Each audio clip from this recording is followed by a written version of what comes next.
விஜய்க்கு தான் செஞ்ச தவறுகள் என்ன, தனக்கு இதுக்கப்புறம் என்ன மாதிரி ஒரு எதிர்காலம் காத்துக்கிட்டு இருக்குங்கிறதெல்லாம் தெளிவாக இன்றைக்கி ஓரளவுக்கு புரிஞ்சிருச்சு. அதுக்கு முக்கியமான காரணமான யமுனாவுக்கு நன்றி சொல்லியே தான் தீரணும். ஏன்னு பார்த்திங்க அப்படின்னா யமுனா கொஞ்சம் உளறுவாயாக இருந்தது மட்டும் இல்லாமல் தேவையில்லாத வேலைகள்லாம் செஞ்சு லாஸ்ட் கொஞ்சம் நாட்களாகவே ஃபேன்ஸ் எல்லாத்தையுமே வெறுப்பேற்றுற மாதிரி விஷயங்கள்லாம் பண்ணிருந்ததுக்கு இன்றைக்கி கரெக்டான வழியில் அவங்களுடைய தவறுகள்லாம் திருத்திட்டாங்கன்னு வச்சுக்கோங்க. ஸோ இப்போ முதல்ல எடுத்தோன்னா இப்போ விஜய் ஒன்று யோசிக்கிறார். அதாவது யமுனாவை தான் காதலிக்கிறான் நிவின் அப்படின்னு நினச்சும் போது நமக்கு கொஞ்சம் சந்தோஷமாக இருந்துச்சு. யமுனா நிவின் அப்படின்னு சொல்லிட்டு அவங்க 2 பேர் தனியாக அனுப்பிட்டா நம்ம காவேரி கூட இருக்கலாம்னு நினச்சா, ஆனால் அந்த நிவின் பேசிட்டு போகிறதெல்லாம் வச்சு பார்த்தா அவனுக்கு யமுனா மேலே எந்த ஒரு அன்போ காதலோ இல்லை. அப்போ ஏதோ ஒரு குழப்பம் இருக்குது அப்படின்னு முடிவு பண்ணி நேராக உள்ளார போகிறாங்க. உள்ளார போனால் அங்கே யமுனா படுத்திருக்காங்க. யமுனா என்ன பண்ணுறாங்க அப்படின்னா எனக்கு கொஞ்சம் தனியாக இருக்கணும், டயர்டாக இருக்குன்னு சொல்லிட்டு காவேரியை வெளில அனுப்பிட்டாங்க. என்ன பிரச்சனை, அவங்க 2 பேருக்குள்ள திருப்பி சண்டையா? ஒரு மாதிரி எதுவும் உங்கள் 2 பேருக்குள்ள இப்போ இன்னமும் உங்களுக்கு ஒரு மாதிரி எதுவும் மனசு பிரச்சனைகள்லாம் கோல்டு வார் ஏதாச்சும் இருக்கா என்ன அப்படின்னு இப்போ விஜய் கேட்க அப்படிலாம் இல்லைங்கிறாங்க. பரவாயில்ல சொல்லு, நீ எந்த பையனை காதலிக்கிற என்ன ஏதுன்னு தெரிஞ்சால் நான் கூட உனக்கு ஹெல்ப் பண்ணுறேன், நான் உனக்கு கொடுத்த வாக்குறுதியை நான் வேணா உனக்கு காப்பாற்றுறேன்னா அதெல்லாம் ரொம்ப கஷ்டமாவாங்கிற மாதிரி இவங்க பேசுகிறாங்க. ஏன் ரொம்ப கஷ்டம், அப்படி என்ன பிரச்சனை, யாரை நீ காதலிக்கிற அப்படின்னு சொல்லி கேட்கும்பொழுது அவங்க அப்படியே அமைதியாகவே இருக்க. நிவினை தானே நீ காதலிக்கிற அப்படின்னு ஒரு கேட்டோன்னே அவங்க ஷாக் ஆகிடுறாங்க. உங்களுக்கு எப்படி மாமா தெரியும் அப்படின்னா, எல்லாம் எனக்கு தெரியும், நிவினுக்கு தான் வாக்குறுதி கொடுத்து அது நிவின் என்ன சொன்னான், இப்போ நிவின் எதனால் அக்செப்ட் பண்ணல அப்படின்னு கேட்க, நிவினோட மனசில் வேற ஒரு பொண்ணு இருக்காங்களாம், அதனால் அவர் என்னை அக்செப்ட் பண்ண மாட்டேங்கிறாரு. என்னுடைய காதல் உண்மையானதுங்க, அதை நானும் காமிக்கணும்னு நிரூபிக்கணும்னு நினச்சேன், ஆனால் அவர் கொஞ்சம் கூட அதை புரிஞ்சிக்கவே இல்லை அப்படின்னு இவங்க சொல்ல. சரி ஓகே, எந்த பொண்ணுக்காக நிவின் இப்போ காத்துக்கிட்டு இருக்காரு அப்படின்னா அது எப்படி ஒன்றும் இல்லை மாமா மாமா மாமாங்கிறாங்க. கொஞ்சம் நேரம் அமைதியாக இருந்துட்டு டக்குன்னு விஜய் அவரே என்ன சொல்லிடுறாரு அப்படின்னா காவேரி தானே அப்படின்னு கேட்க, உங்களுக்கு எப்படி மாமா தெரியும்னா, எனக்கு அவங்க பாஸ்ட் ஹிஸ்ட்ரிலாம் தெரியும், இன்னமும் அவன் ஏன் இவங்களுக்காக காத்துட்ருக்கான் அப்படின்னும் போது தான் டக்குன்னு இவங்க அதான் எனக்கு தெரில, அதான் எனக்கு ரொம்ப குழப்பமாக இருக்குது, அதான் எனக்கு கவலையாக இருக்குது, அக்கா எனக்கு வாக்குறுதி கொடுத்தா எல்லாம் இருந்துச்சு, ஆனால் இப்போ இவர் இப்படி சொல்கிறாரு, இவ்வளோ ஸ்ட்ராங்காக அவர் சொல்கிறாருன்னா எனக்கு தெரியும், அவரை பற்றி எனக்கு நல்லா தெரியும், அவர் மற்றவங்களோட வாழ்க்கையில் குறுக்க வரமாட்டார், இப்போ வராரு அப்படின்னா அந்தளவுக்கு அக்கா ஏதோ ஒரு ஹோப் கொடுத்துருக்கணுங்கிறாங்க.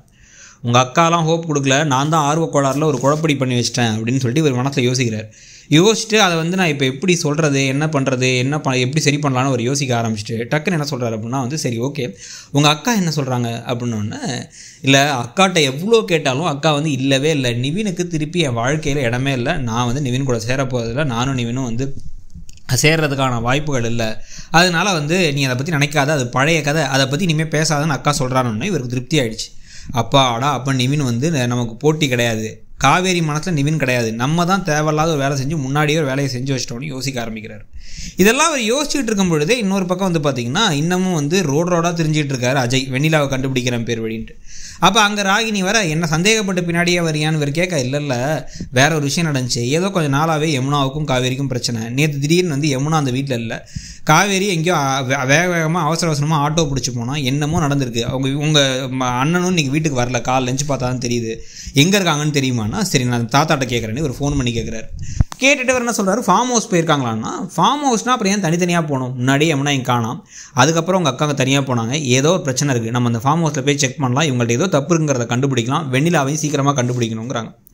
இதை பற்றி இவங்க யோசிச்சுட்டு இருக்கும் பொழுதே இங்கே பார்த்தீங்கன்னா இப்போ விஜய் என்ன கேட்குறாருன்னா, எங்களுடைய கல்யாண வாழ்க்கையில் எங்கள் கூட நாங்கள் சேர்ந்துருக்கறதுல ஏதாவது பிரச்சனை இருக்க மாதிரி சொல்லியிருக்காளா, பிடிச்சிருக்கு பிடிக்கலன்னு ஏதாவது சொன்னால அவங்க அக்கா அப்படின்னா, பிடிச்சிருக்கு பிடிக்கலன்னு எதுவும் சொல்லலாமாமா, ஆனால் உங்களை பற்றி எப்பயுமே அவ்வளோ பெருமையாக சொல்லுவாங்க, இந்த நிவின் குழப்பம்லாம் வரதுக்கு முன்னாடி அக்கா அவங்க கூட சந்தோஷமாக ஹாப்பியாக இருந்த மாதிரி தான் எனக்கு தோணுச்சு, எனக்கு சந்தேகமே கூட வந்ததில்லை, அதான் இப்போ தான் எனக்கு ஒன்றும் புரியலன்னு சூப்பராக ஒரு டைலாக் கேட்குறாரு, ஒரு கேள்வி கேட்குறாரு விஜய்.